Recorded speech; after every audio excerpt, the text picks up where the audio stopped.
Welcome to Bobby Likis Car Clinic, live via ABC Radio Satellite Services. If you have a car question for Bobby, call now at 1-800-264-5454, toll-free from anywhere in America. And now, here's your host, Bobby Likis. And a special welcome. We hope that you're having a great week, a great morning. Join us now for the live Bobby Likis Car Clinic. We had a little technical issues there, but we're all squared away. Great crew, great morning, and it's going to be a fabulous, fabulous program. I see that Bob is on the phone right now, so let's go to him. 888-227-2546. Bob, good morning. Thank you for holding. Oh, you betcha. God bless you guys, man. I'm listening to this show every Saturday morning if I can. We're out here in Portland, and I've got a 2012 Fusion, Ford Fusion that's got just turned 48K, and mechanically it's been really good and stuff like that. But one of the problems we bought this car secondhand, of course, and it's real hard to see out of these things because, you know, the Detroit stylist decided to make everything really narrow in the back, and my wife has trouble, especially with backing up. So I'm thinking, okay, how can I brighten up my backup lights? And I looked into the LED option, and then I just ran into this kind of fog of changing voltage in the system that's computerized, and nobody seemed to have the right answers. And I'm just wondering what you know about, defeating that problem. I'm sorry, Bob. Would you repeat that? What year is your car again? It's a 2012 Ford Fusion SEL. Okay, and I'm not to. But I need for you to repeat that because I was having an issue. We're having technical issues this morning. I heard you, but I also heard some other interruptions. So if you would, now that there's just the two of us, we're all squared away in the studio and in the control room. So explain to me again what your issue was so I can help you.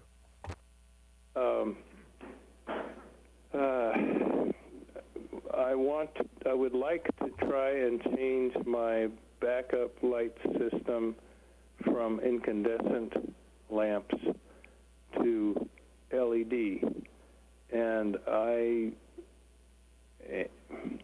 get confused because of the change in voltage and what it is feeding back into the computer. Well, here's my question. You want to increase the intensity of your backup light, so you actually want a brighter light. Is that correct? Yes. Well, what I would do if I were you is I would leave the car's factory wiring alone, and I would add an auxiliary backup light. You can do that. I'm not sure exactly where you would mount it, but I'm sorry? It's pretty difficult on the back end of that car. There's not a lot sure is. You know, that's just an unusual. I've added lights to like motorhomes, where you can see the curb and the wheel on the side and those sorts of things. But I'm not sure that, I'm trying to think what you could do.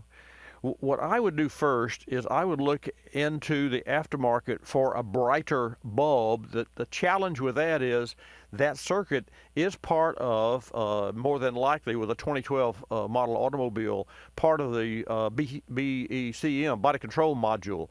And the body control module, if it recognizes a voltage overdraw, it may not like that, and it may cause other problems. So you want to make sure that whatever lights you use, and you can look on the aftermarket.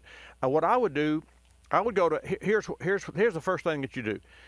The first thing, you go to Sylvania, and I think it's Sylvania Lights, but I'm not sure. But go to Sylvania, look in their automotive division of lights, and look for the bulbs that are in your current vehicle. That's the first thing you do. You'll find out the number of the bulb. It'll be online. You also can find out the wattage of the bulb. It'll be online. And then look to Sylvania and see what they have so that you can. And the reason that I mentioned Sylvania is because years ago, with my car and with customers' cars, we actually changed to the Silver Star, the Ultra Silver Star, as I remember, and they're sold by O'Reilly Auto Parts. Now, those were headlights, so they were 50% brighter than the factory, and yet they drew no additional current. So it was like a no-brainer, and they weren't very expensive. I forget what the price was. It's less than $50 as far as I remember. But so what I would recommend that you do is find out what you have, find out what options are available in the aftermarket to replace what you have. Now, as far as backup light circuits, once you find out the bulb and the wattage, then you don't care if you put another type bulb in the vehicle. In other words, as long as it will plug into the socket and it's a brighter and it doesn't draw any more than maybe 8 or 10 more watts, amps, then you'll be okay. So what I'm saying is, if you could find online, and that's a way to do it, if you can find a specific bulb that replaces the bulb that you have, then what you would do is you would just simply take your bulb out and put their bulb in, and then you would have the brighter bulb, and you wouldn't have zero modifications other than the fact that, voila, you got a little more light. And here's that. You got a pen? I'll give you the actual name of the site. You ready? Yes. It's Sylvania automotive.com, and that's SYLVANIA hash or dash automotive.com, and you can find any light for any car and so just find out. And then ultimately, if you have to, Bob, you can call or go to your local O'Reilly Auto Parts store and buy a bulb, or look for the bulb that is a replacement for your existing bulb, or you can, it may be easier, take them out. But some of those things, you can't read what's in there. So it's better for you to have, that before taking the car apart, it's better for you to have the type of the bulb, the number of the bulb, and the intensity of the bulb, the amperage, watts, and what have you. And then you can find one that is the same look-alike and feel, but it's got a brighter light. That's what I would do before I would ever start modifying the car. You got it? Yeah, I think so. In other words, you're saying that Sylvania would be able to look up the application and give me those specs. No, I'm saying that you would be able to look up on Sylvania's site, because they have specifications there, and what you're going to do is mix and match, and ultimately you may have to go to a parts store, O'Reilly Auto Parts, because I have a great relationship with O'Reilly and I trust them, and they're great counter guys. You may have to go to the counter man and say, here's what I have. Would you look in your book and cross this over to another bulb that's of a higher intensity? And now I can do that. Okay. I know so far I've talked to guys like that, and they kind of scratch their head and said, I don't know what you're talking about. Well, that's right, because you're trying to modify something. Now we're not trying to modify. We've got in our bathroom, we've got a 60-watt bulb, and all we want is a 90-watt bulb. Hey. Yeah. We just go to the big box store and we buy a 90-watt bulb. Now, it's not that simple, but if you know what you have, which means the configuration of the plug-in and the size of the bulb and the amperage, the wattage of the bulb, then all you do is you find one that's the same thing, except it's not a 75, it's a 80 or 90. I mean, in car terms. You got it? Yeah, we'll give it a shot. Yeah, I'm glad you called me. That was one of the toughest questions I've had, because in a long time. Not that it's easy. Really? Well, it is, because I don't want you to have to go start modifying, because then you create problems that you don't have. And if you get just a better bulb, you'll have better light, and then you won't have the problems. Hey, these little lamps are not that cheap, and I want to be right the first time. Yeah, I hear you, man. God bless you guys. Hey, cool. Thanks. Take care, Bob. Okay, let's go from Portland, Oregon to Florida and talk with Joe. Joe, good morning. Welcome to Bobby Likis Car Clinic. Glad to have you join us. Thank you, Bobby. Thank you for taking my call. My pleasure. My old Nissan Maxima was totaled during the hurricane. Actually, the insurance company bought my car, and then I started shopping, and I did some reviews, and Subarus the Subaru Outback had high reviews, and I got one for a very fair price. But the more I read about it, it kept coming back to the CVT transmission.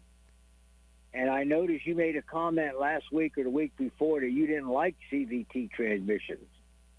And the controversy is it a sealed unit and I don't have to change the fluid? What some dealerships say, others say you have to drain and refill it every 50,000 miles, I think it is. Okay. Is that true? Okay, Joe, the answer to your question is all the above. Number one, yes, you are correct in hearing that I don't care for CVT transmissions. Ironically, years ago, before they were ever brought into the States, I thought that was the neatest thing you could possibly have is an infinite gear ratio.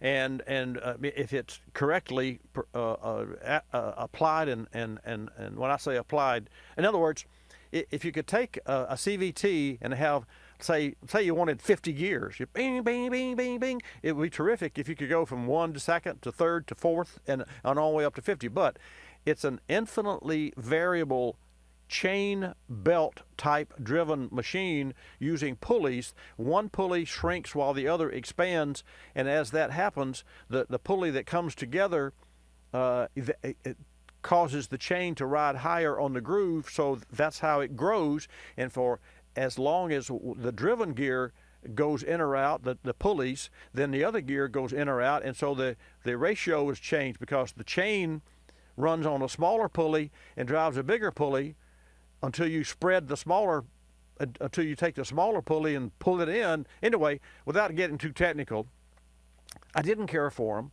Nissan had a terrible reputation. If you get a used 07, 08, 9, whatever Nissan, and you're thinking about buying one, don't if it's got a CVT transmission. Having said that, this is a new year. We're 2019, so the CVT transmissions are much better. And so I would not be as adamant against a CVT. Would I personally buy a car with a CVT? No, I would not. And the reason is because I want to have a solid connection, and I want to feel the gear shift, and I want to know what gear that I'm in. Having said that, I also would have you understand that with regard to the fluid, we perform drain and fills, but now the new machinery is coming out where you can have a machine to do that, and yes, you should do it at least every 50,000 miles, but refer to the owner's manual. If you want to buy one, I don't think you'll have a problem. I'll be back. We recently sat down with Kate Searlick, Global Product Management Lead with Johnson Controls. Kate talked about the advantages of AGM batteries, noting they outperform traditional flooded batteries when partially charged, a key benefit if your normal driving consists of shorter trips. Let's hear from Kate. Today's charging systems are not negatively affected by installing an AGM battery, and no modifications are needed for the alternator or the charging system. In fact, an AGM battery actually performs better when partially charged than a standard flooded battery. This means if you're not driving long enough distances to fully charge the battery, an AGM battery more efficiently performs and not consume additional power from the alternator. We were able to validate this in fleet testing we conducted in Las Vegas, where we witnessed AGM batteries providing up to twice the service life of a standard flooded battery. AGM batteries help meet the electrical demands put on today's vehicles, and Johnson Controls is the world's largest producer of automotive AGM batteries. Learn more at autobatteries.com. You're listening to Bobby Likis Car Clinic. Waking up can be a chore, but mornings knocking on my front door. Know just what I'll do. Put on a pot of Folgers brew. Mountain grown aroma hits the spot. Helps me give all that I've got. An opportunity to start out smiling and happy. The best part of waking up is Folgers in your cup. I'm privileged to be involved with Capstone Adaptive Learning, formerly known as United Cerebral Palsy, for over 25 years. Since 1953, Capstone has provided quality care programs for persons with developmental disabilities like autism, cerebral palsy, Down syndrome, and intellectual disabilities. Dr. Sherry White with her team are dedicated to Capstone's clients, and 100% of your contributions stay local to serve those in this community. Go to capstoneadaptivelearning.org to see the difference Capstone makes. Technology moves at the speed of innovation, and today, that's lightning fast. So when you get your hands on the latest tech, don't forget to do the right thing with your old devices. Recycle them. The Consumer Technology Association and its members are making recycling your old tech device as easy as purchasing new ones. Just go to greenergadgets.org, type in your zip code, and you'll instantly find the responsible recycling location closest to your home. You'll also find lots of tips to simplify your recycling, like asking the store where you buy your new TV if they'll haul away your old one. Television sets, video game consoles, smartphones, tablets, they're all recyclable. Don't let them clog up your local landfill. Just visit greenergadgets.org. You're sharp enough to get the latest tech tools into your home. Now be responsible enough to get your old devices to the recycler. That's greenergadgets.org.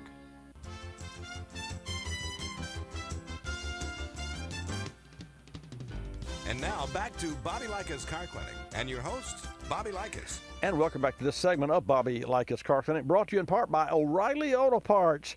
Doing a repair that needs a special tool? Well, we did this week, and guess what? We borrowed one. We actually rented it, but we borrowed it from our O'Reilly Auto Parts professional. And O'Reilly Auto Parts makes it really easy with their loaner tool program. Over 80 specialized loaner tools that are available. I mean, they're sure to have a tool in stock that'll help you get the job done. You can purchase the needed parts and put down a deposit on the loaner tool, return the tool in the original condition, and receive a full refund. O'Reilly Auto Parts. Better parts, better prices, every day.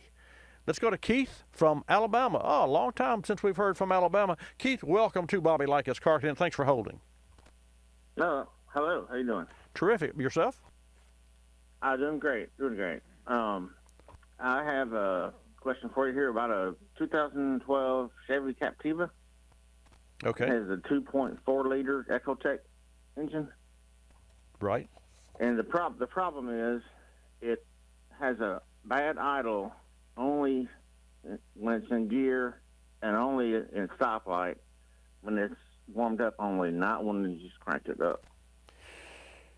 Well, obviously it would idle, if it's idling roughly, you would hear it and feel it in gear and at a stoplight. And then when the engine's cold, it's not idling because it's idling faster, so it's kind of being masked. So those symptoms tell me that you've got a particular cylinder or a valve that's not seating. Now, Keith, I have to tell you, is that a direct injection engine, or do you know? Yes, it is. It's a GDI. Well, that's what I was afraid of. Let me just share this with you. Those engines have had, General Motors has issues with GDI engines. Well, the whole industry really has had direct injection problems. So, how many miles on yours? 138,000. 138. Well, here's what I would do. Have you taken it into a service shop yet? Yes, I have taken it to a shop yesterday because it had a code 420, catalyst below threshold. Right. They suggested a new catalyst converter and possibly a manifold if it was cracked. Manifold, exhaust or intake? The exhaust manifold. Exhaust manifold. Well, you see, if the exhaust manifold is cracked between the engine and the converter, then you're going to get erroneous readings, and that would have to be repaired. So you may have to repair that exhaust, replace that exhaust, and repair or replace the O2 sensors and those sorts of things in order to get that code to go away. But quite candidly, I do not believe that's affecting the idle. I think what needs to be done is they need to run a compression test on the engine, and that compression test has to be performed with only 6 turns of the engine, with all of the spark plugs out of the engine. And a true professional will know how to perform a compression test. Now, there's another way, Keith, that could be tested. Another way to test compression that's a lot simpler. If the shop that you're visiting has a master technician, ASE, master technician. That technician can use the scan tool and run a cranking cylinder pressure test without removing anything from the engine and read a scope and look at the relative spikes on the scope and tell you and your me exactly what we need to know, and that's the fact that the valves are working correctly or they're sticking or what have you. I imagine that you have carbon buildup on the valves, and that would affect the idle significantly. And the easiest way to check that is to use a scope and run an electronic compression test. Can you remember to ask for that and call the shop and ask them if they can perform that? Okay, great. Yeah, I wrote that down. Okay, great. Test. Okay. And I have tried using some intake valve cleaner. Where did you put it? Where did you put it? Right before the throttle body. Yeah, I was running. And let me ask you a question. Did you use a fogging spray to do that, or did you just spray it in there yourself? No, I sprayed it in there. Okay, it came with a hose. How long did it take to perform this process? 10 minutes. Okay. Spray a little, let it idle back up. Well, Only idle at 2,000 RPM. And you control the spray with your finger, right? Psst, psst, psst, like so. Yeah, just do short spurts. All right, that's wrong. That's wrong. That's a liquid clean, not going to do anything. Okay, all you're doing there is kind of throwing a little hose on the side of a muddy wall, but you're not really super cleaning. When we perform an induction system service in the industry, and listen closely, we use a machine that creates a fog inside the plenum chamber, and it takes about 30-40 minutes because that fog accumulates on the walls, including the top of the wall. See, you never reach the top of the plenum or the ports. You only reach where, if you say ah and look at your tongue, all you got was the bottom of the floor, the bottom of your top of your tongue. You didn't really clean the interior of the plenum out. And so in order to do that, we use a fogging machine, and you let the engine idle, and you can speed the engine up. We do that, but it takes a professional to do that correctly. And there are also some cautions when you're using an induction cleaning service, because you can, if you're not careful, end up with fluid puddling in the manifold, and the first time you stop at a traffic light, the engine will die. And I have seen hydraulicing of the engine, and I have seen one engine break a rod because it had hydraulicked an engine performing one of these services. I've seen that. So I just want you to know that ultimately, here's the test. You want a compression test done, but you want it done electronically on a scope. That way you're not interfering or pulling. It's cheaper. There's not labor involved, and all the good things. Okay, that's the first thing that you want to have done. And then also an induction system service professional would be in order after you get the test, because you got to have something to compare with once you clean the engine. And then last but not least, you want to check the motor mounts. Now I know that's a totally different direction, but if the engine mounts are bad, you may not have such a serious problem. You may have just the mounts are solid and they're broken, and you're feeling all the shakes of a normal engine that shakes. So that's what I would recommend you do. All the above. Check all that. Got it? All right. Yep. Thank you very much, sir. You're welcome, sir. Good luck, Keith. All right. Thanks. So, folks, ironically, we talked about GDI engines, gasoline direct injection engines, many times, because the fuel goes into the engine directly, which means it goes top of the piston, which means that in the older days, well, it's kind of funny to say older because port injection is a work of art in and of itself, but port injection means that you put the fluid into the engine through its intake lungs and its intake pipes or ports.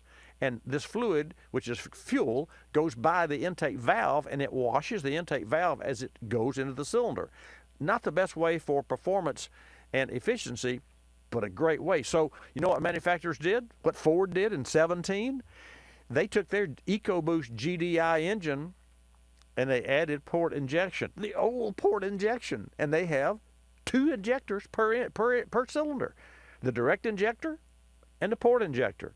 And the reason they did this publicly and from a promotional standpoint was to get a smoother running engine. It is my firm belief that the reason they did this was to ensure that you're happy with the car at 100,000 miles or 75,000 miles, because a gasoline direct injection engine driven moderately without any real wide open throttles and any exercise is absolutely going to carbon up the intake valve, because there's nothing there except air going through the intake, and the emissions or the smog or the oil from the positive crankcase ventilation system, which creates black lung disease that I've talked about for years and years, and it's worse today than ever in cars. And if you've got an Audi or a Volkswagen, or now I'm starting to list all the cars. Anyway, if you got a GDI engine, it really, and get this folks, the aftermarket industry should perform, or the dealer, a GDI induction system service cleaning and a fuel rail cleaning on your vehicle every 15,000 miles. And I got to tell you, if you've got a new car with 15,000 miles and it's running fine, you're not about to take it in and pay somebody to clean the injectors. Only when it starts to idle rough are you going to say, hey, wait, maybe I need to do something here. So just be advised that when you take your GDI-equipped engine into a shop and they suggest at 30,000 miles or 45,000 miles or 60,000 miles that you get an induction system and a fuel rail system cleaning, do it. Because that's the only thing that you can do to, like you brush your teeth twice a day, right? Okay? But you still got to go to the professional every 6 months and have them properly cleaned. Bobby Likis Car Clinic is brought to you in part by Motorrad, your first choice for vehicle thermostats, caps, and engine management. You can learn more about their products and their industry-leading application coverage at Motorrad.com. That's Motorrad.com. A fantastic product. Next time you have any time that you open your cooling system, replace the thermostat, replace the cap. That's cheap insurance to keep the engine's operating pressure and temperature exactly where it should be. And otherwise, you're not going to get the performance or the MPG that your car is designed to run on. It's got to run 200 plus degrees, and the only way it can do that correctly is with a good thermostat. And thermostats don't just open and close hot and cold. They fluctuate 24, as long as you're running the car, they're opening and closing, move ever so often, moving like 30,000 cycles. You would not believe it. Check them out. You can learn more at Motorrad.com. We'll go to Michigan, take a call from Jim in Michigan. Jim, welcome to Bobby Likis Car Clinic. Okay, Bobby, it's a pleasure to be back, and I think I have some new information about how to choose your electric car, how to choose your battery, and how to use it before you abuse your battery, even if it's on an 8-year warranty. I think plain Christian, that's not the way to do. Burn out the batteries, let the guy pick it up that made it. I don't think that's totally fair. Well, what do you think? So what's your input? Okay, the input is learn the output of your battery, how many miles you can get, what the recommended charges are. Some of the batteries are highly susceptible to damage by going to public stations where they can charge and use high heat. If you're not taking that kind of mileage, don't wait until your battery runs down to the end. Keep it between the 30% and 80%, and your battery will last a lot longer. Agreed. I agree 100%. And to that end, I use a leaf blower, battery-powered leaf blower to dry my car. When I clean it, I detail it, and it really, really works. It saves me a lot of time, does a great job. I always end up with my cloth to finish it off, but I will say this, on those particular batteries, and they're 12 to 18 volts, and they're at the big box stores, the battery itself will, if you read the instructions, will tell you, do not run this battery until the machine stops, until you run it all the way down, and that's called a cycle. And it's ironic that you should mention this on the air today, Jim, because Johnson Controls, the world's largest producer of AGM batteries, that is absorbent glass mat batteries that are my favorite, actually have produced a paper, a white paper, that states that their battery can operate at a lower state of charge without overtaxing the alternator of an automobile much better than a fluid fill or acid fill or liquid fill a battery. So that'll make batteries more stable and last longer. Absolutely, absolutely. The more stable, the more you can keep a battery. Now, funny thing about this, we're talking about batteries, but folks, you could say the same thing about your engine. It's called the sweet spot, and the sweet spot is not necessarily when the tank is all the way filled and you're running 75 miles an hour or you're running 35. There's some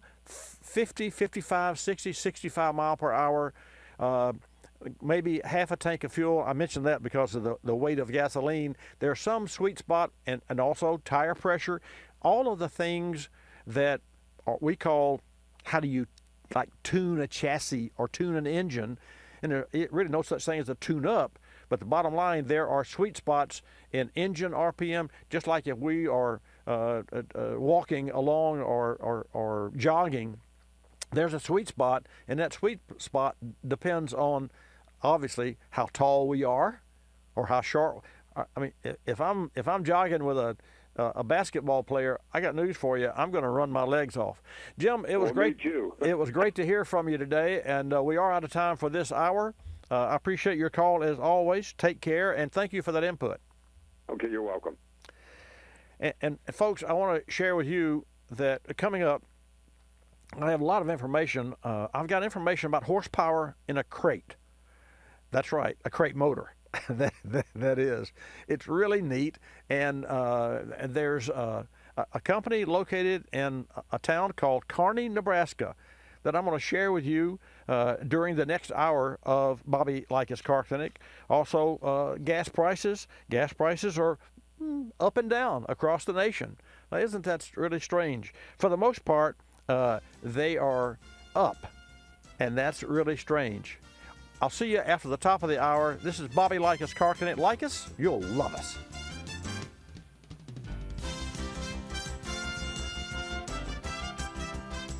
This is Bobby Likis Car Clinic. Bobby Likis Car Clinic is a copyrighted presentation of Car Clinic Productions Incorporated and may not be reproduced or rebroadcast without the express written approval of Car Clinic Productions Incorporated.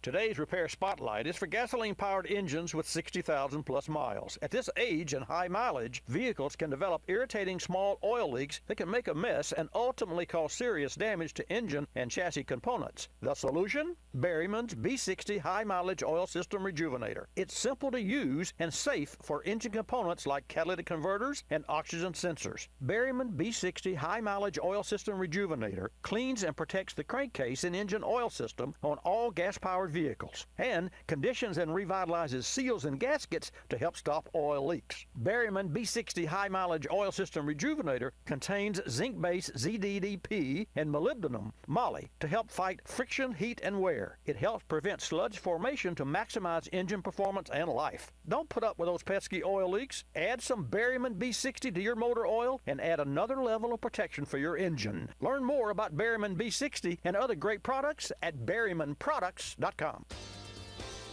You're listening to Bobby Likis Car Clinic.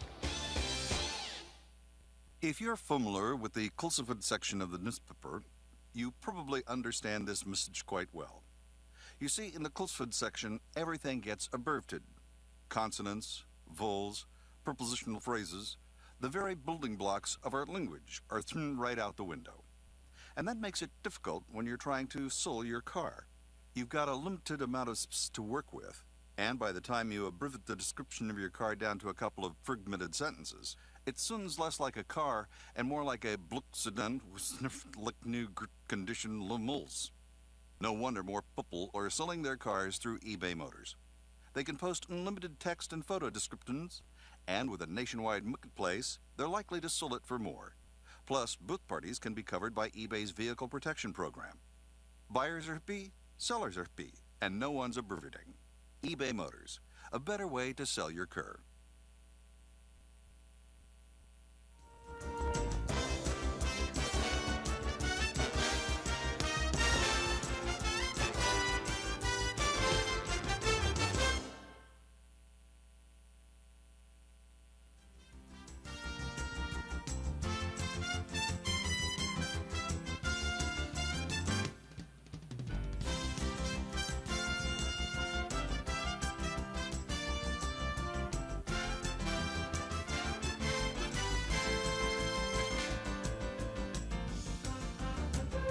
Bobby Likis Car Clinic begins at 6 minutes after the hour.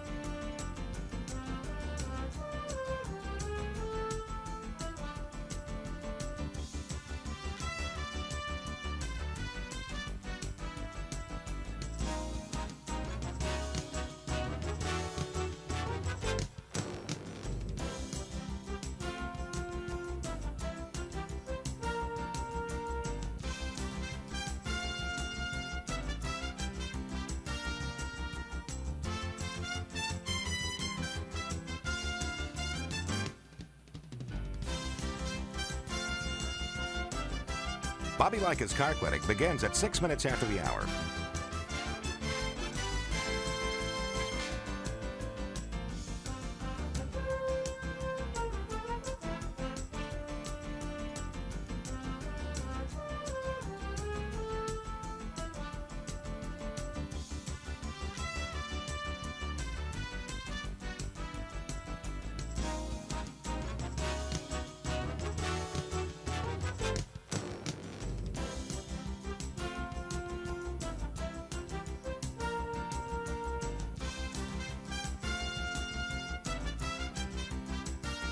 Bobby Likis Car Clinic begins at 6 minutes after the hour.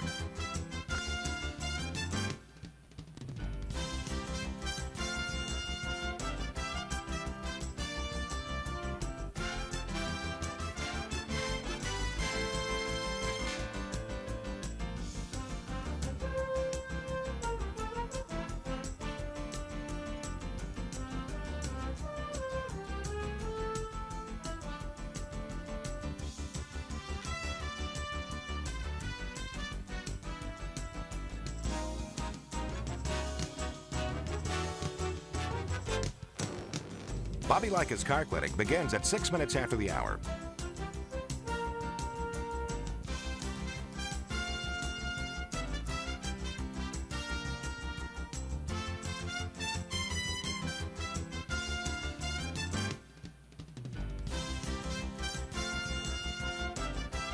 Bobby Likis Car Clinic begins at 6 minutes after the hour.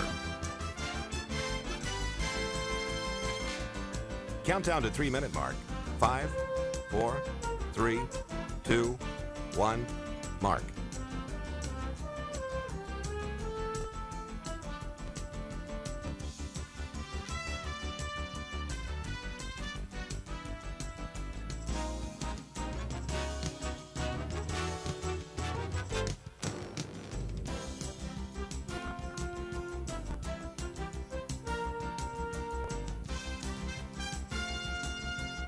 Bobby Likis Car Clinic begins at 6 minutes after the hour.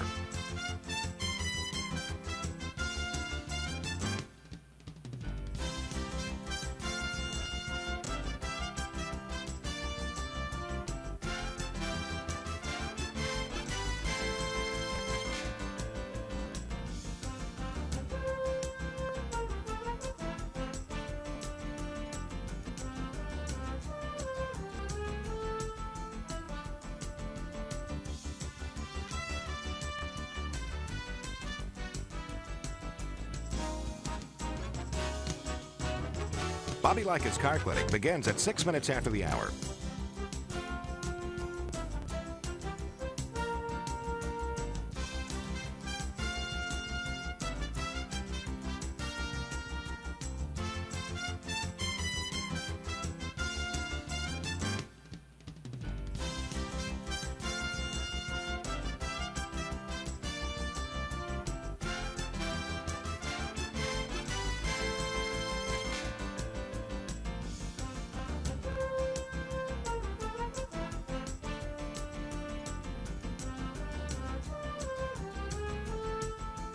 Bobby Likis Car Clinic begins at 6 minutes after the hour.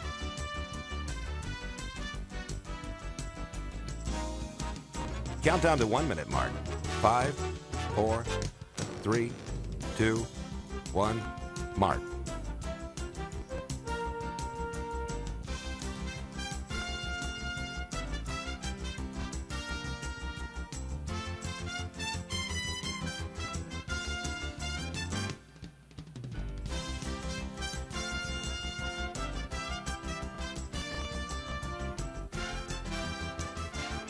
Countdown to 30-second mark. 5, 4, 3, 2, 1, mark.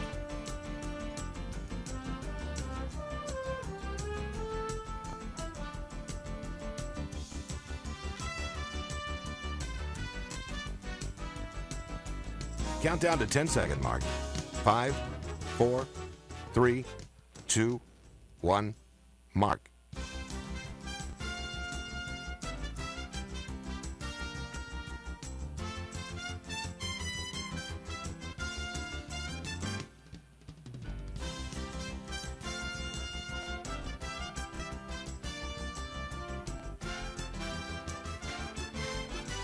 Welcome to Bobby Likis Car Clinic. If you have a car question for Bobby, call now at 1-800-264-5454, toll free from anywhere in America. And now, here's your host, Bobby Likis. And a special welcome to this edition of Bobby Likis Car Clinic. Sit back and ride along with me this hour. And if you have a car question, or, well, it doesn't have to be about cars. It can be about engines or transmissions or batteries or tires or fuels. You name it. Just consider me your personal car consultant. I'm Bobby Likis, and we're celebrating some, 28 years. That's right, wow, time flies. 28 years broadcasting from the center of the automotive universe, which happens to be located, our digital studios, inside a 15,000 square foot automotive service shop along the beautiful Gulf Coast of Florida in Pensacola. It really is an area that I would invite you to come and visit if you're headed for a vacation. Bobby Likis Car Clinic is brought to you in part by Berryman Products and their B33 engine degreaser, which features a proprietary blend of high-performance detergents and emulsifiers. And Berryman B33 engine degreaser really penetrates road grime and dirt and grease and oil, which is what you want to get off your engine. You can learn more about Berryman Products at berrymanproducts.com. No contest there. No questions, no test afterwards. Just go to berrymanproducts.com. Better yet, stick around. When I come back from this break, I'm going to take your calls, and Hannah will put you in the queue, and I'll answer your car questions at 888-227-2546 when I come back. Time for another edition of Cooling System Q&A, brought to you by Motorrad, your first choice for vehicle thermostats and caps. Why is the thermostat so important? Cooling system regulates engine temperature and helps prevent overheating. While it's comprised of several components, the thermostat plays a critical role with efficient cooling system operation. It must regulate coolant flow properly to maintain a specific engine operating temperature, in addition to providing quick warm-up. Motorrad's new stainless steel thermal element Ultrastat is unmatched for corrosion resistance. Its revolutionary Reax wax mixture provides quicker reaction time. The Ultrastat also features bilinear valve technology, which prevents thermal shock to cooling system components, gradually increasing coolant flow versus instant maximum flow found in traditional thermostats. The Ultrastat precisely controls engine temperature to ensure the lowest emission standards, maximum fuel efficiency, and terrific interior cabin comfort. The Motorrad Ultrastat line is the perfect thermostat upgrade option with coverage for over 160 million vehicles on the road today. Motorrad, leading the way in coverage and service. We recently had an 09 Honda Pilot come into the shop with 169,000 miles on the odometer. The vehicle owner said the cabin was starting to smell like coolant, and he was concerned. Upon closer inspection, we found a heater core leak. Choices were to keep the vehicle and make a repair, which at best is half a day's labor plus parts, or sell the vehicle and buy a different used car that could have its own set of problems. We presented a third option, K-Seal. You've heard me talk about K-Seal before. Well, I don't just talk about it, we actually use the product in our service shop. It's a pour-in solution designed to stop leaks and help prevent future leaks. Other sealers use sodium silicate, which has a tendency to clog the system. K-Seal features ceramic technology that's designed to repair the leak without clogging. Our customer went with K-Seal, and 1 month later, no more leak. Learn more about K-Seal at kseal.com. Don't just seal it, K-Seal it. You're listening to Bobby Likis Car Clinic. Another lending success story from LendingTree.com. Car dealers like playing games. They play percentage points, they play markups, but I don't like playing with my money. So I got my auto loan through LendingTree.com. I filled out one simple form, a marketplace of banks and lenders competed over it, and I got 4 offers back within hours. After all, the car buying game is a lot easier to win when you're holding all the cards. LendingTree.com. When banks compete, you win. For additional information and state license disclosures, please visit our website located at lendingtree.com.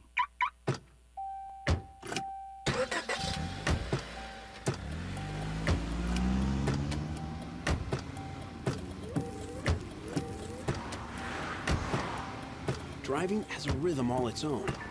Don't wreck it with a text. Before you get behind the wheel, silence your phone. Or better yet, designate a texter. For more text-free driving tips, visit stoptextstoprex.org. Brought to you by the Ad Council and the National Highway Traffic Safety Administration.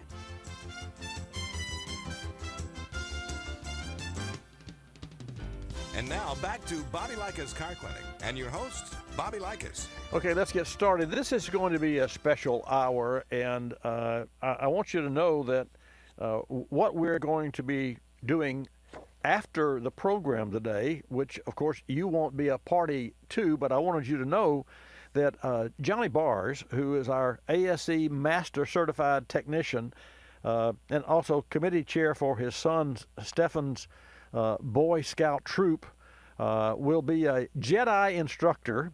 In fact, both Johnny's son, Stefan, and who is on the final steps for Eagle Scout, and Matthew, they've been actively involved with the Scouts since day one. And their father is and you hear me talk about Johnny Bars quite often. Well, today we have a group of Girl Scouts coming in after the program, and Johnny's going to produce a car care clinic for them to educate them on all the things that you need to know. And I won't go into the list except to tell you that we're really excited about this, and I'm excited about being able to educate some Girl Scouts, and they actually will earn a badge today. Let's go to Rocky and take our first call. And folks, I'll invite you to participate at 888 Car Clinic. That's 888-227-2546. Rocky, welcome to Bobby Likis Car Clinic. Hey, Bobby. Hey, sir. All right. I've got a 2017 Transit. I talked to you before about it, trying to get a little more performance out of it. And what I did several years ago on a Winnebago Rialto, that's that Volkswagen Eurovan front, I was looking for a little more power, and I noticed the air intake was on the front of on the side of the front right fender. Okay. So I made a very crude air scoop, and it actually worked. Going from Winter Haven up through I-75 to North Florida, it used to downshift from 4th to 3rd. Mm-hmm. Ever since when I put that scoop on it, it had enough power at 62 miles an hour, which was the sweet spot for that thing. Never downshifted until I got well into Georgia. Wow. So what I noticed on this Transit, I wanted to do something similar. The air intake is right behind the grill, and about a quarter inch in front of that air intake is a plastic panel, like it's blocking it. Mm-hmm. What the heck is the point of that? Well, number one, forced air is you can't have forced air into the air box of a car. In other words, you've got to have a filter. So there's a filter. Yes, but that area that you're talking about is in front of the filter. Right. So manufacturers, number one, have to locate the air intake with water intrusion first and foremost, and that's why you'll see a lot of the intakes are at the highest level of the grill, right behind the grill on what's called the core support. You know what the core support? Mm-hmm. That's a radiator support. So that's where the normal air intake is. A Porsche Panamera has its air filter box behind the grill, but you can't get to it to change the filter. You have to take the front and nose of the car off to change the air filter on a Panamera. But that's neither here nor there. I just thought you'd find that really strange. We did. Yeah. That's a little nerve-wracking for a technician to have to remove the nose of the car of a beautiful a very expensive sports sedan to gain access to the air filter box, because you can't just take this off and move it aside. You got to have hands and a couple of pair of hands to lift the nose of the car, and then you got to put it back together without scratching any paint. So for me, I was very nervous, and our technician did an excellent job. I wouldn't want to do that every day. Getting back to your particular vehicle, any blockage or any what appears to be a blockage, like it is made so that you have stable air. In other words, like your car's air conditioner, when it draws air from the outside, gets air at the cowl, the base of the windshield, because there's no pressure, there's no vacuum. It's kind of the word escapes me, but you know what I'm looking for. What's the word I'm looking for here? Yeah, it's neither pressurized nor vacuumed. It's just kind of peaceful air, and that way the car can draw what it wants. And there is some moderate pressure there, because anytime you have an air conditioner on the normal, not the master, not the refresh, but on the vented, then there's some air pressure that does come in just because you're moving through the air. And that's why every car, including your Transit, has exits in the trunk or in the back of the car, normally behind the under the bumper. But getting back to your vehicle, did I hear you right? What did you do to change the direction of air? And did you bypass the air intake pipe and the filter just for trial, or did you? No. Okay. On the one I actually did it with the Rialta, all I did was I had some flashing, and I made a scoop on the side, and it did make a difference. It gave me a little bit more power, and it gave it enough oomph to not downshift from fourth to third. Well, when you say you made so Rocky, when you say you made a scoop on the side, you're talking about external of the engine, of the vehicle?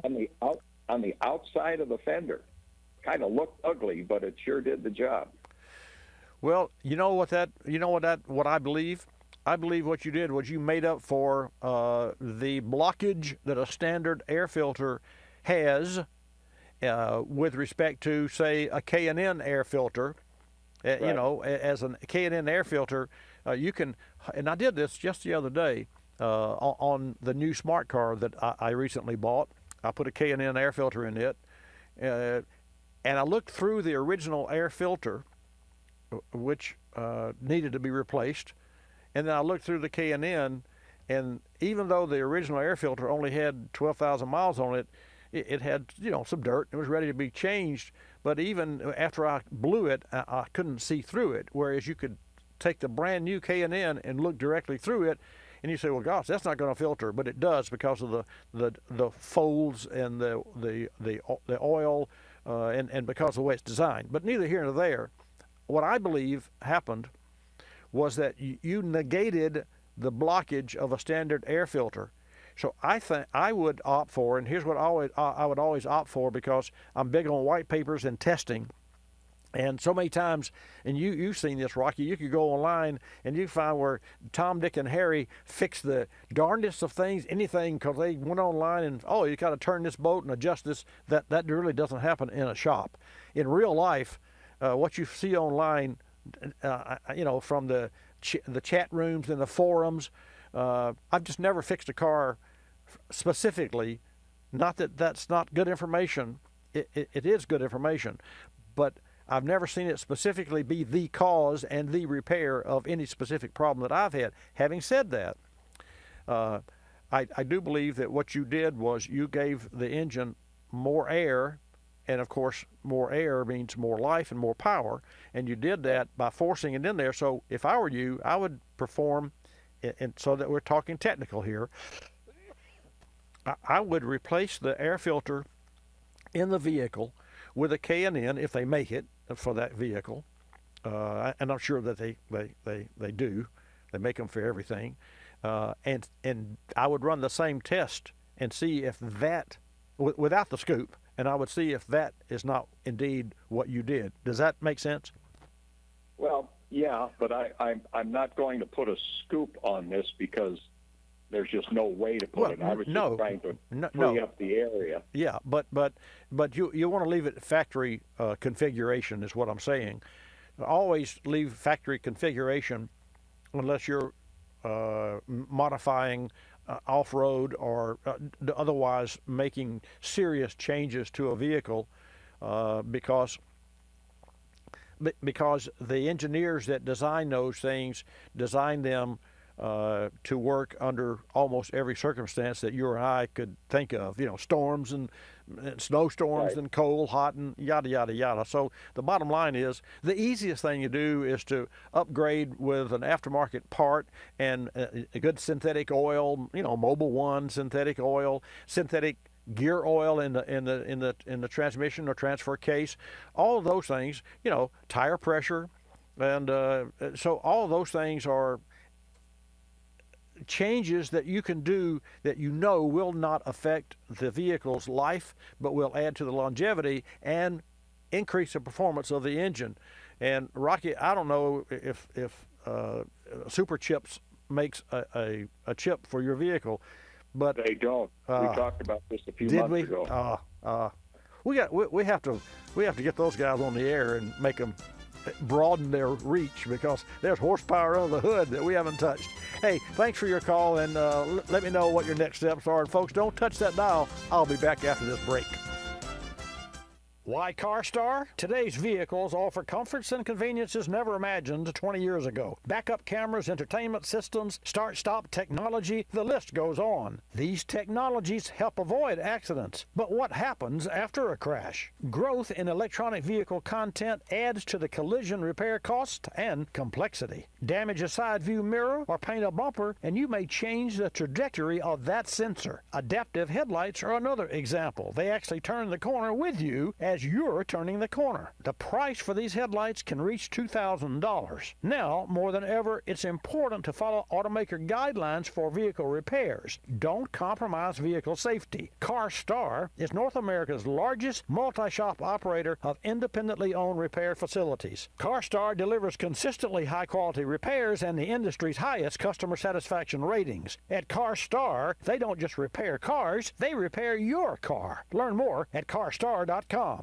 Folks, recently a 99 Chevrolet Blazer came into the shop. The owner was having problems with hesitation upon acceleration. He'd already changed out several parts: spark plugs, wires, ignition coil, mass airflow sensor, fuel filter, and the air filter element. He even changed the thermostat and coolant temperature sensor. Still had the same problem after putting a lot of money in this car, and he was frustrated. We dug a little deeper, cleaned the throttle body, and checked for trouble codes. No codes. So we recommended Berryman B12 Chem Tool. Carbon deposits and dirty fuel injector nozzles are a common problem with drivability in late model engines. We also recommended a higher quality gasoline. The customer noticed improvement on the first day, and only a few days and a few hundred miles later, the problem was completely gone. Berryman B12 Chem Tool features HEST, Berryman's exclusive high-energy solvent technology. The result is a more complete combination of available chemical technologies. Drive to BerrymanProducts.com for more information. That's BerrymanProducts.com. You're listening to Bobby Likis Car Clinic. Telephone From Geico Auto Insurance. When calling Geico to switch your car insurance, you will not need acetaminophen, naproxen, indomethacin, ibuprofen, a cold compress, an on-call acupuncturist, or any other pain remedy. In 15 minutes, you could save 15% or more. If it were any more painless, you could do it in your sleep, which is theoretically possible since we offer complete 24-hour service. Call 1-800-947-AUTO, 1-800-947-AUTO. Geico Direct, the sensible alternative. When you purchase the latest TV, tablet, or smartphone, don't forget to do the right thing with your old ones. Recycle them. The Consumer Technology Association and its members are making recycling your old devices as easy as buying new ones. Just go to greenergadgets.org, type in your zip code, and you'll instantly find the recycling location closest to your home. You'll also find recycling tips, like asking the store where you buy your new TV if they'll haul away your old one. Don't let your old tech tools clog your local landfill. Just visit greenergadgets.org.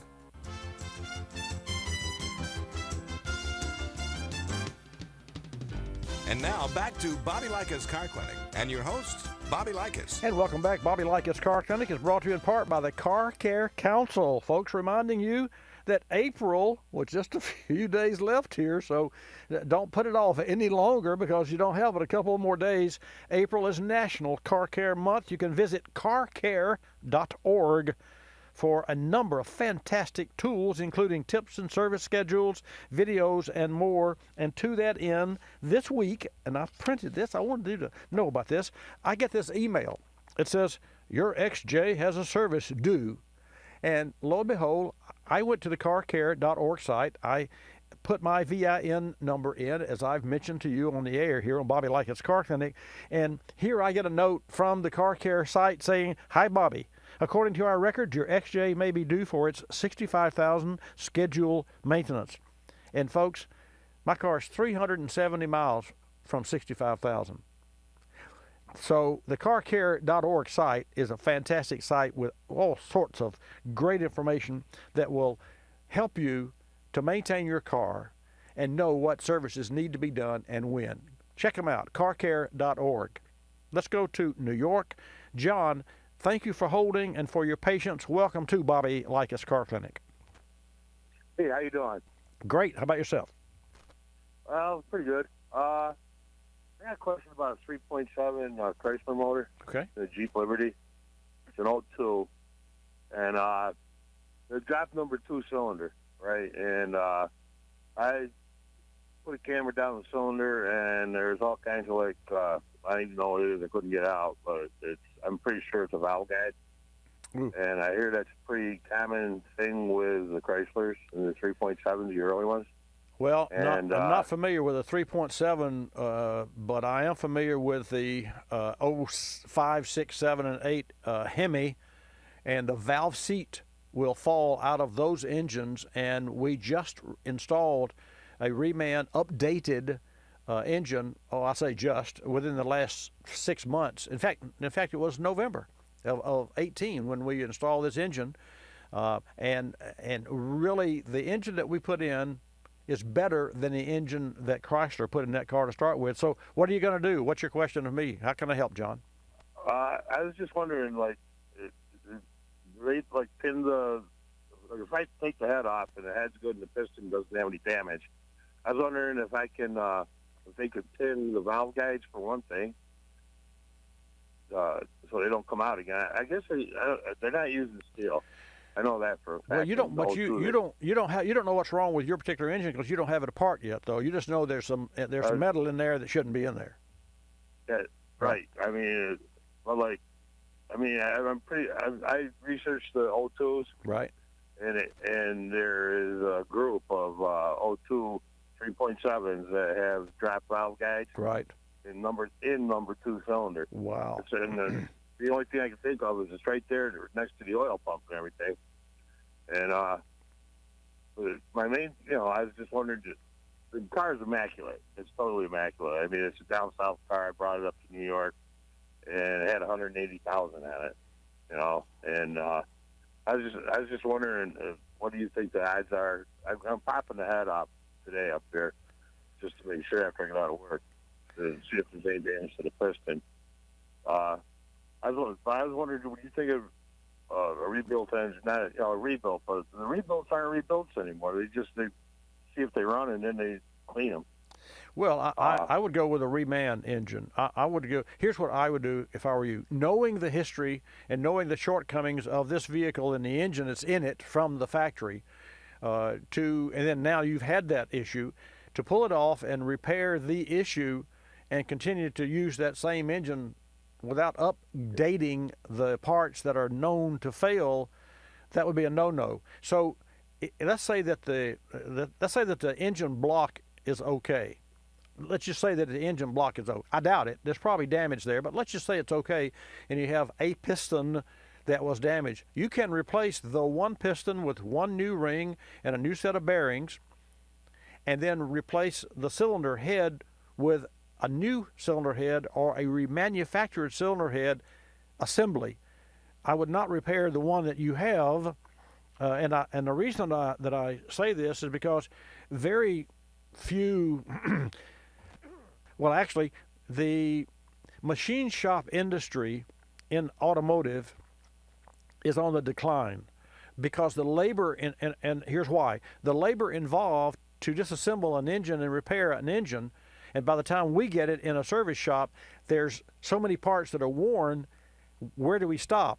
Let's say it has a camshaft that's bad. Well, it needs cam and lifters. Okay, put cam and lifters. Well, you have timing chain, and then you got the heads off, or you got the intake manifold off, and there's the intake manifold that's updated. I mean, the hip bone's connected to, the story here. So the real challenge is not repairing what is broken, but where do you stop? Right. And I'll tell you, John, from a personal standpoint, my wife decided that we wanted a new shower.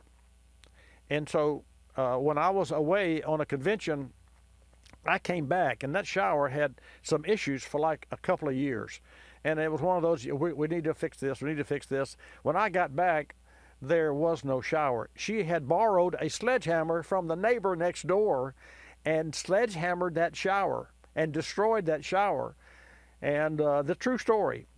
And that was in 2011. And ultimately, by the time we finished the house, we were out of that house remodeling for 6 months, totally out, because one thing started in the bathroom, then the kitchen, then the exterior, and then we had some termite damage, and the next thing you know, we overhauled this house. So that may not have a lot to do with your engine, but it has a lot to do with what happens to a car that has had a failure or has a lot of wear, and you're going to repair the part. If it was a water pump, fine, put a new water pump on it. If it's a transmission, unplug it, put a new transmission in. But when you go in and try to rebuild the existing component and with a limited knowledge of what new parts or what updates have been performed, and just like you said, yours is what year is your car, John? 02. Okay, so the next year, or the next 2 years, Jeep changed those things, so they had issues. Well, you don't want to get the same engine used or rebuilt that you have.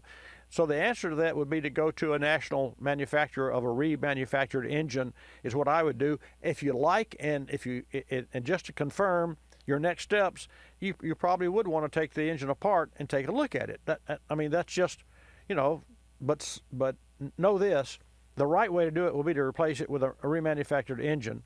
And there are some national O'Reilly Auto Parts sells remanufactured engines, and you can visit one of them there in New York and find out what the cost is going to be. And while you're at it, and one more thing, John, speaking of the hip bone connected to the leg bone, while you have the engine out, which ultimately you will do, make sure the motor mounts are tested and replaced, because it's an 02, they're bad. If they've not been replaced, they're bad. The front transmission seal, that needs to be replaced.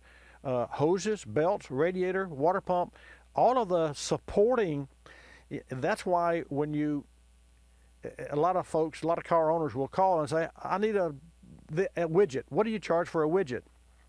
Well, the widget is X, but by the time the widget's replaced, you're going to have to, like a water pump, you have new coolant, you have hoses, thermostat, a cap. If the cooling system was in bad shape, you may need a radiator. So you need to assess what you have and then go back. If you like this car and you intend to keep this car, you want to put longevity back into it, and it's like buying your own car back. Does that make sense? Well, yeah. The thing is, it's my wife's car, and that way I get to keep my truck to myself. That's the main thing. But it's just like, when I took the timing cover off and everything, they don't use gaskets anymore, huh? Well, the manufacturers, yes, we just performed, in fact, you could look online, we posted it online, a 2013 3.5 V6 Ford needed a water pump. You know where the water pump is located on a 3.5 Ford? Inside the engine. Inside. It is driven by the timing chain, and the water pump pulley is a tensioner, not a tensioner, it is a pulley for the timing chain. The timing chain turns the chains, and the crank turns the timing, all the cams. There are 4 cams there are 3 chains. There are 3 tensioners. All of those run on the inside of the chain like a bicycle chain. And then the outside of the chain, as it wraps around and down and across the front of the motor, turns the water pump. So when the water pump leaks, there's a port that leaks to the outside of the block. So you look, but it's located behind the alternator. So you say, wait, my alternator's leaking coolant. Duh. So it was really Tommy Bernardino, who was our ASE certified technician, replaced that, and he did a fantastic job. And while we were there putting the water pump on this 13 Ford Taurus, we also replaced the timing chains and the tensioner, because you only want to do that once every 100,000 miles or less. And to that end, the replacement water pump had 2 seals that surrounded the mounting flange versus the original factory 1 seal. So that was an updated part. And so that's why when you repair an automobile and you replace a part on an automobile, you don't go to the store and say, I need a blue widget, because the blue may have a tinge of red in it now, because the manufacturers have noticed that they're after miles and after wear. And that's why you see so many parts numbers that are superseded, like a Ford with a camshaft 6250A, and now you go to buy a 6250, which is a camshaft, that's in the nomenclature, and you're going to get an A-B. Well, it's the same cam, it's just another iteration. So anyway, I hope that helps you. And John, after you get this engine apart, you feel free to call me back, and I'll help you with the next step as to what the best next step would be. Okay? You know what I miss? What's that? I miss, like, 2 gears, 1 chain, and 1 camshaft. I hear you. Yeah. I know.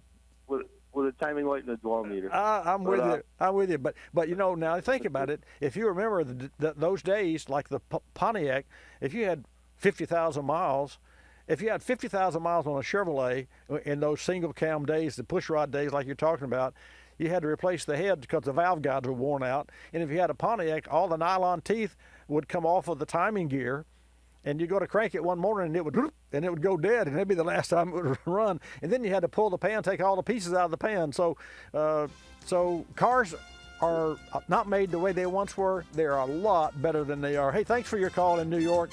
We're going to take a hard break, come back at your calls at 888-227-2546. Don't touch that dial.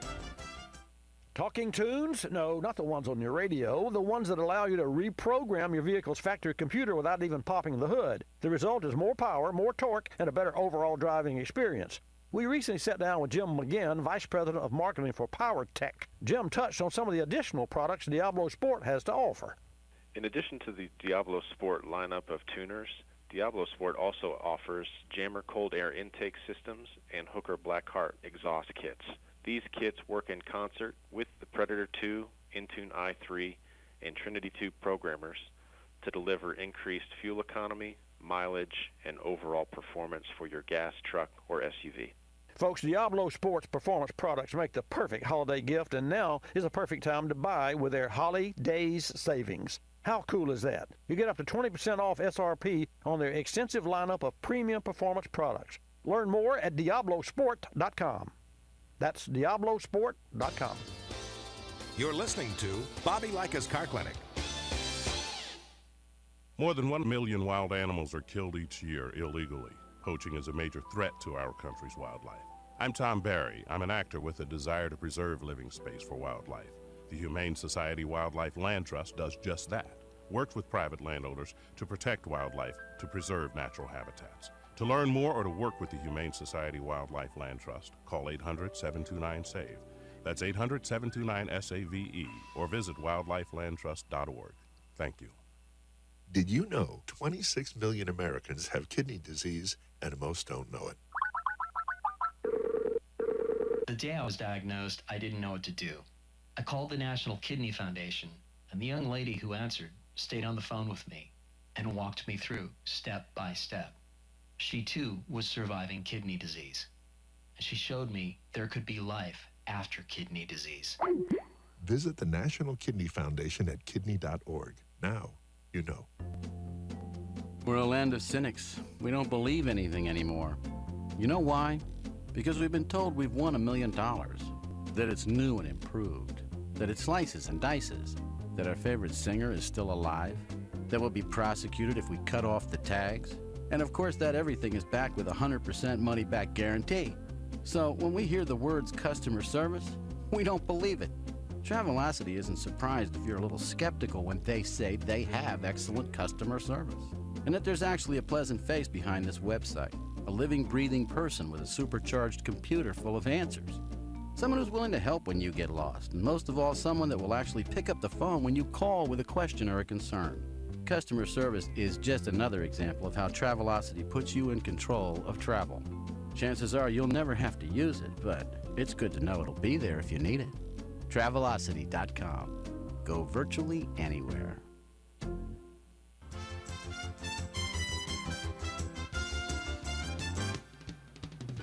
And now back to Bobby Likis Car Clinic and your host, Bobby Likis. And welcome back to this segment of Bobby Likis Car Clinic. Well, our guests have arrived, and today, as I mentioned earlier in today's broadcast, the Girl Scouts are here to earn a car care badge, and Johnny Bars, our master ASE certified technician, the Jedi of our service shop, literally, folks, Johnny is the man with all 8 categories. He's a master, and that's what that means. He's going to help these young girls earn their badge. Well, he's going to help present, and they'll have to earn their badge by remembering and watching and asking questions, and I'm sure that they will do that. And so some of those questions will have to do with, in presentations, checking simple things like tire pressure. But, you know, when do you do those things? I mean, how often do you check tire pressure? And how do you know if your tires are wearing or not? And if they are wearing, which all tires do, are they wearing on the outside or the inside? What is the outside? And what is the inside? Well, the outside is the outside tread. The inside would be the inside tread, and then there's a center. So actually you have 3 sections in one tire. So there's more to maintenance than meets the eye. And that's why we're really excited to have the Girl Scouts in today. And Johnny, not only is he an ASE Master Certified Technician, but he's the committee chair for his son, Stephen, and his Boy Scout troop. And both of Johnny's sons, Stephen, he's on his final steps for Eagle Scout, and Matthew have been actively involved with the Scouts since birth. I imagine Johnny Bars had something to do with that. Okay, your calls at 888-227-2546. 227-2546. Speaking of car care and maintenance, with an average tax refund expected to be nearly $3,000, what are you going to do with yours? You might be thinking about splurging, and that would be really cool, but if you want to earn more return on the money that you get back from the government, the Car Care Council says that, and I agree, spending a portion of your tax refund on preventive maintenance can pay long-term dividends. And Rich White, who is the executive director of the Car Care Council, says that car owners can actually save more money in auto repairs in the long run by routinely spending small amounts on preventive maintenance, including a thorough annual vehicle inspection. I couldn't agree more. Now, what's an annual inspection? Better yet, I have a plan here. Better than asking for an annual inspection when you go to a shop or a road trip check. You know, that, like, what do you do on a road trip? Well, you check the tires and the hose, you kick the tires and those sorts of things, and you check the lights. I mean, those are typically what you expect a service shop to provide. But here's a better way for you to ask your local service provider to check your car for a trip. Ask for a pre-purchase vehicle inspection. Now, you already own the car, but what if you didn't? What is the mindset of a technician when you go in for a pre-purchase vehicle inspection? That technician is going to look at that car with the mindset that, well, this person has never seen this car, doesn't know this car. I need to check everything from stem to stern and educate this owner before he or she buys this car. And what that means is that technician is in a different frame of mind, and you will get a far superior inspection just because of that fact than a typical road check or a road trip. But regardless, you can go to carcare.org and you can learn a lot from their website. So I want to tell you a story. And then we'll take your calls at 888-227-2546. And the story's about yours truly. So I'm going to Ashland, Virginia, to visit my daughter and grandchildren and son-in-law. And I rent a car in D.C. And I have this big bag, which we always seem to overpack, and I'm guilty of that as well. So I get the car, I rent the car, I go to the garage, I open the hatch, and I put the bag in the car. I have a shoulder issue, so it's not the easiest thing to do, but I do it. And I get in the car, and I turn the key, or I put the key in and push the start button, because it's the push button. Nothing happens. Total silence. I said, wouldn't you know this? You know, it was in B16 was the roll it was, and there must have been 1,000 cars in the garage. And it wouldn't start. So I said, well, here we go. I got out. Well, I couldn't leave the bag in the car, right? So I get the bag out of the car. I go back over it. Luckily, I didn't have to go back into the terminal because there was a stand outside. I walked up and waited while the people in line. Then the nice lady says, we'll send someone over. You're at B16. I said, right. We'll send someone over to help you. Fine. I get back in the car, put the bag back in. I wait. I said, I'm going to try it one more time. Still nothing. Well, folks, I shouldn't tell this because it's on yours truly. It was an EV. It was an electric vehicle, and there was no engine to start. And there was no noise that I was waiting to hear. I was waiting to hear the engine crank up, right, like we all do. So I said to myself, I'll never tell anybody that I, of all people, did such a dumb thing. But I did. So just for you to know, when you're like the start-stop. You and I talk about start-stops, and we don't care for that function or that feature. When you pull up to a traffic light and the engine shuts off, it is kind of a strange feeling. But when you're in a strange town, in a strange airport, you've just landed, you haven't gotten your sea legs, yet, and the bottom line, you get into a car that you didn't know was an EV. And it was a Kia, as a matter of fact. And I put a lot of miles on that car, and at the end of the day, after my mileage from D.C. to Ashland to Richmond and back a couple of times, I put 5.2 gallons of fuel in it, the extended range engine.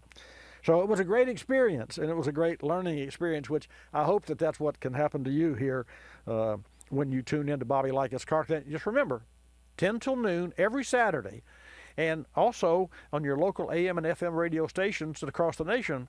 But in addition to that, you go to watchbobbylive.com, watchbobbylive.com, and we have our Google, YouTube channel there. And as I'm looking into the camera now, I'll wave at you for everyone.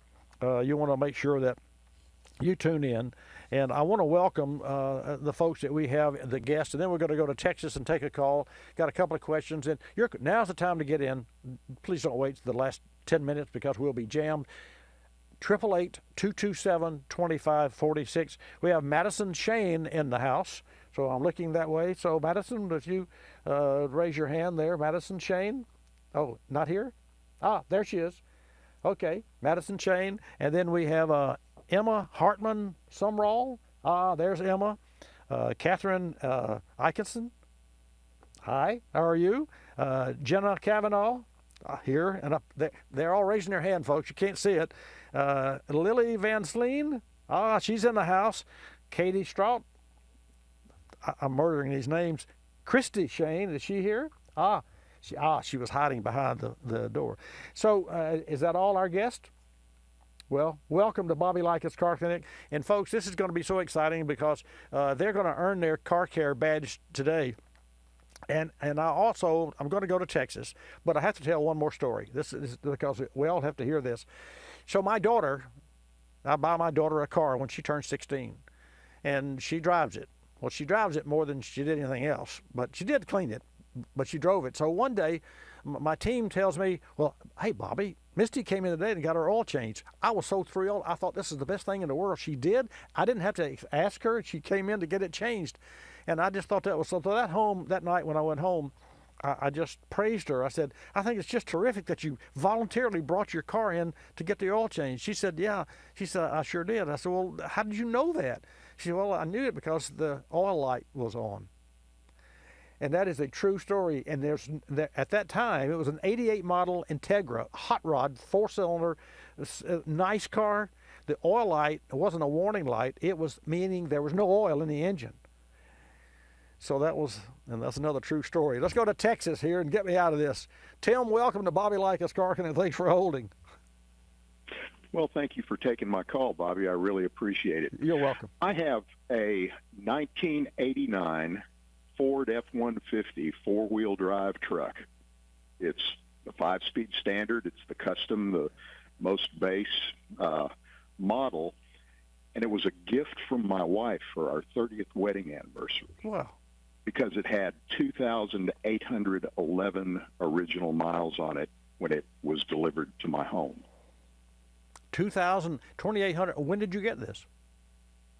2 years ago. And tell me, so do you drive it? Absolutely. Cool. Well, how can I help? I have had other Ford 6-cylinder trucks with the 300 straight six in it, which this one has. Right. And I've had one that was, I had an F-100 that was naturally aspirated, and then I had a 95 truck that I used in my construction company that was EFI. This, I think, is one of the earlier EFIs, and I was wondering if you could tell me if there is a simple way to figure out whether the mixture going into the engine is too rich or too lean.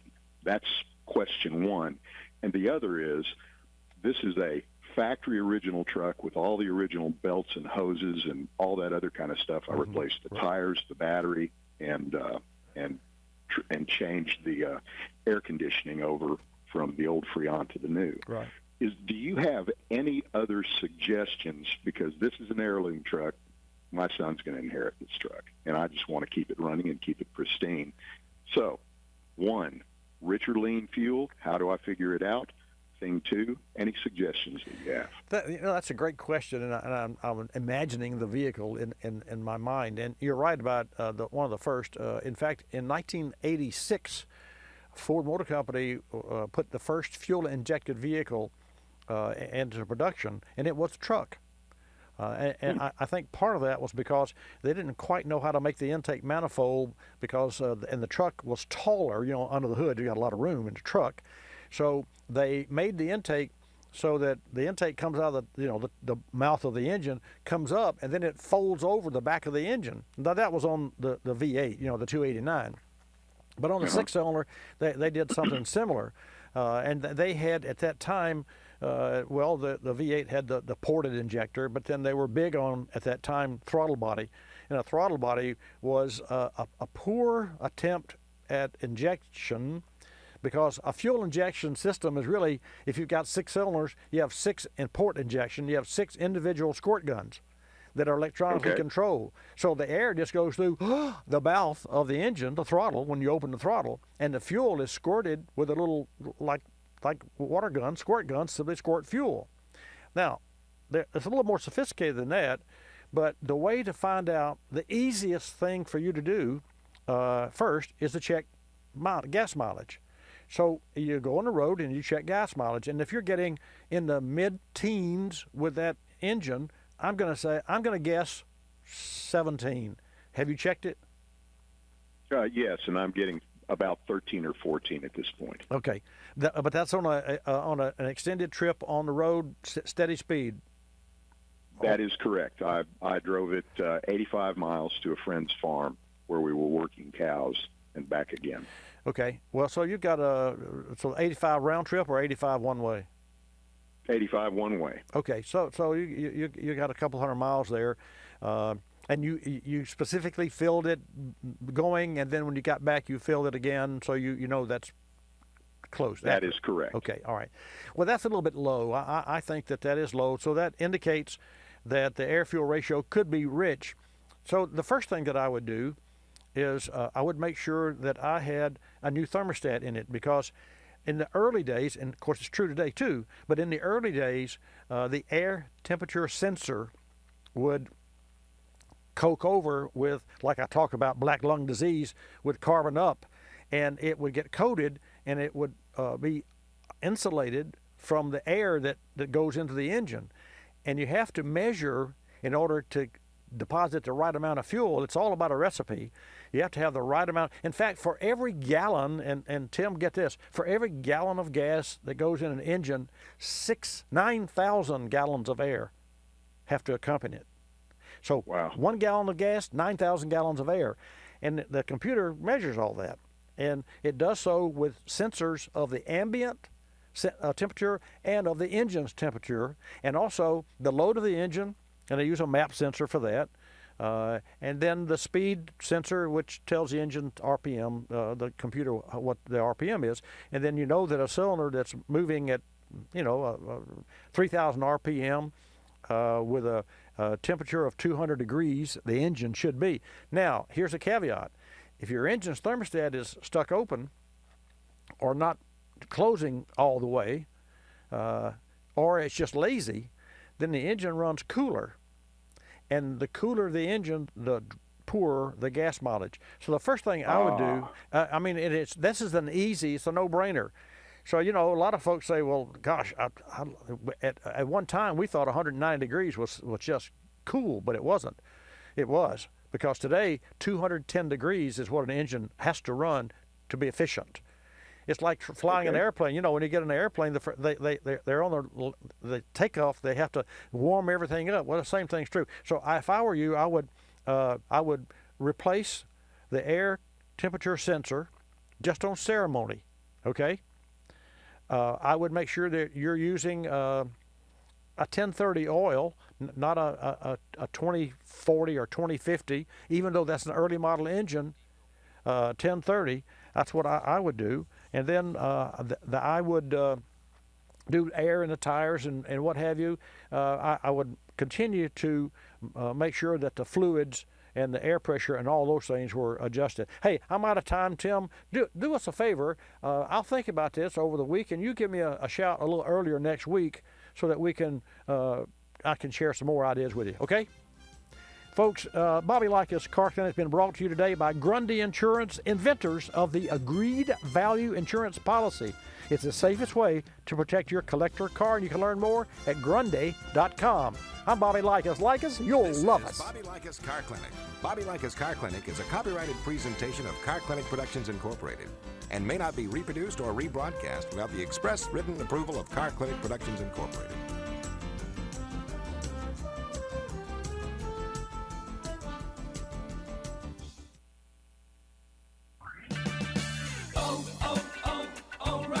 Could your car use a spring cleaning? Stop by O'Reilly Auto Parts during Clean Car Month for great deals on everything you need to keep your car looking new. Like Mother's California Gold Wash and Wax, just $4.99 for a 64-ounce bottle. That's a $6 savings. O'Reilly Auto Parts. Better prices every day. Limits apply. See store for details.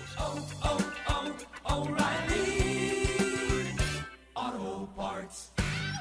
Motorrad, a longtime OE supplier, is a leader in automotive thermostats, caps, and engine management products. Motorrad's manufacturing facilities feature state-of-the-art equipment with strict quality control and functional testing, ensuring high-quality, long-lasting products. Motorrad delivers world-class product development for its advanced thermal and engine management programs, providing parts, accessories, and kits needed to do the job right the first time, every time. Motorrad provides parts for virtually any vehicle and engine on or off the road. Motorrad, leading the way in coverage and service.